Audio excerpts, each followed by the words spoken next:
11 de julho, batismo com o Espírito Santo.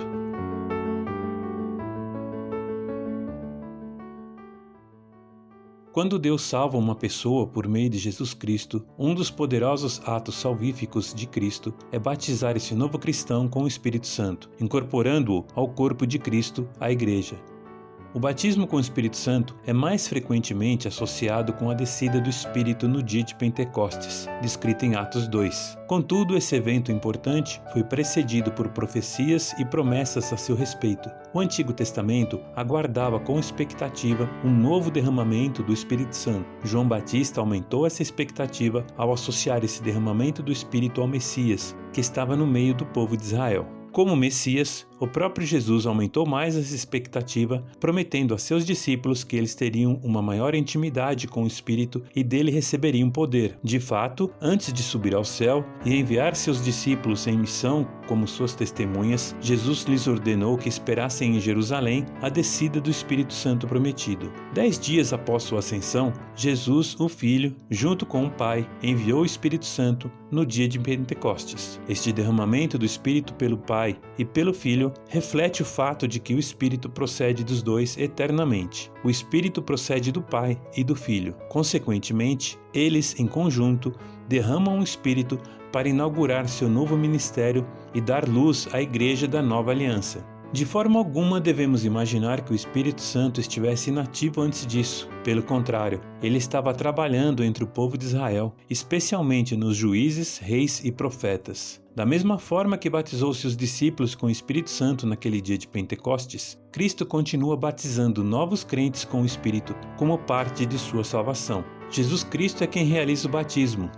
Os novos cristãos são os batizados. O elemento com o qual Cristo batiza esses novos discípulos é o Espírito Santo, e o propósito desse batismo é uni-los ao corpo de Cristo, a Igreja. Essa nova obra do Espírito Santo estava particularmente associada ao servo sofredor, Messias, como vemos em Isaías 61, 1 e 2. O Espírito do Senhor Deus está sobre mim, porque o Senhor me ungiu para pregar boas novas aos oprimidos, enviou-me a restaurar os de coração abatido, a proclamar liberdade aos cativos e a pôr os presos em liberdade, a proclamar o ano aceitável do Senhor e o dia da vingança do nosso Deus, a consolar todos os tristes. E há uma nova aliança que substituiria a antiga, como vemos em Hebreus 8, do 8 ao 12, porque ele diz, repreendendo-os: Dias virão, diz o Senhor, em que estabelecerei com a casa de Israel e com a casa de Judá uma nova aliança, não segundo a aliança que fiz com seus pais, no dia em que os tomei pela mão para tirá-los da terra do Egito, pois não permaneceram naquela minha aliança, e eu não atentei para eles, diz o Senhor. Esta é a aliança que farei com a casa de Israel depois daqueles dias, diz o Senhor. Porei as minhas leis na sua mente e as escreverei em seu coração.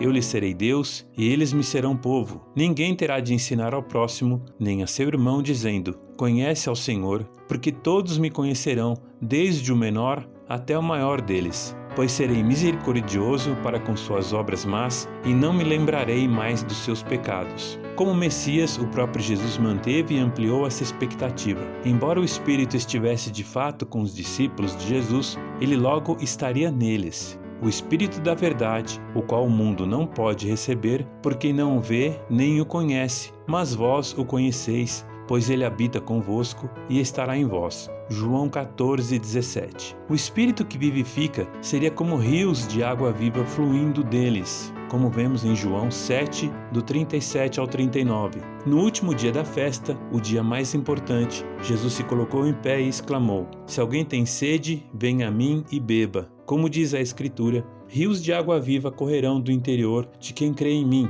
Ele disse isto, referindo-se ao Espírito que os que nele crescem haveriam de receber. Porque o Espírito ainda não havia sido dado, pois Jesus ainda não fora glorificado. Nas instruções que deu aos discípulos antes de sua ascensão, Jesus ordenou-lhes que esperassem em Jerusalém até serem revestidos de poder do alto, pois ele enviaria a promessa do Pai sobre eles. Envio sobre vós a promessa de meu Pai, mas ficai na cidade até que do alto sejais revestidos de poder. Lucas 24, 49. O batismo com o Espírito Santo não foi só um evento histórico do dia de Pentecostes, mas também faz parte da experiência inicial de salvação para todos os cristãos. Paulo indica que todo crente foi batizado por Cristo com o Espírito Santo, pois todos fomos batizados por um só Espírito para ser um só corpo, quer judeus, quer gregos, quer escravos, quer livres. E a todos nós foi dado beber de um só Espírito. 1 Coríntios 12:13.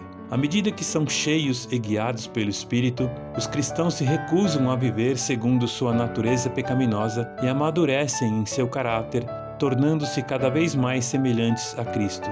Com seus membros sendo continuamente cheios do Espírito, a Igreja experimenta comunhão profunda, adoração genuína, constantes ações de graças e submissão mútua, conforme vemos em Efésios 5, 18 ao 21. E não vos embriagueis com vinho, que leva à devassidão, mas enchei-vos do Espírito, falando entre vós com salmos, hinos e cânticos espirituais, cantando e louvando ao Senhor no coração e sempre dando graças por tudo a Deus, o Pai, em nome de nosso Senhor Jesus Cristo, sujeitando-vos uns aos outros no temor de Cristo. Os líderes da Igreja devem ser caracterizados pela plenitude do Espírito. O batismo com o Espírito Santo, como um dos atos poderosos de Deus na salvação, é motivo de louvor e ações de graças a Cristo pelo acréscimo de novos crentes em seu corpo. Essa comunhão une todos os cristãos que são membros da Igreja Universal de Cristo e, portanto, incorporados em uma igreja local, onde adoram, crescem, servem e se multiplicam. Da mesma forma que a Igreja é grata pelas obras divinas de regeneração, justificação, adoção e outras, ela também dá graças pelo batismo com o Espírito realizado por Cristo.